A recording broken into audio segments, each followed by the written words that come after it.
Lai iegūtu ātru bezvadu internetu laukos un attālās vietās, uzstādīsim jaudīgu mikrotīku LHG LTE-18 kit antenu paši.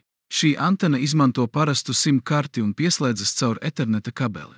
Uzstādiet to pēc iespējas augstāk, piemēram, mājas jumtā vai mastā, un novirziet tuvākā torņa virzienā. Pievienojiet Etherneta kabeli komplektā iekļautajam PoE inžektoram un pievienojiet to datoram. Pieslēdzieties mikrotīku routeru OS sistēmai, izmantojot instrukcijā norādīto lietotāju vārdu un paroli. Sadaļā QuickSet pārbaudiet savienojumu parametrus. Ja SIM karte ir aizsargāta ar PIN kodu, ievadiet to atbilstošajā laukā.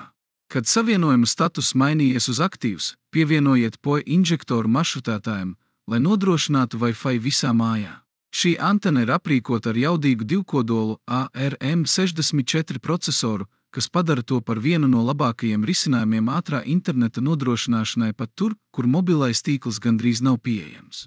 Mūsu Getik LV atbalsta komanda ir pieejama katru dienu no 8:30 līdz 17:00 pa tālruni vai e-pastu. Paldies par skatīšanos un uz tikšanos nākamajā video!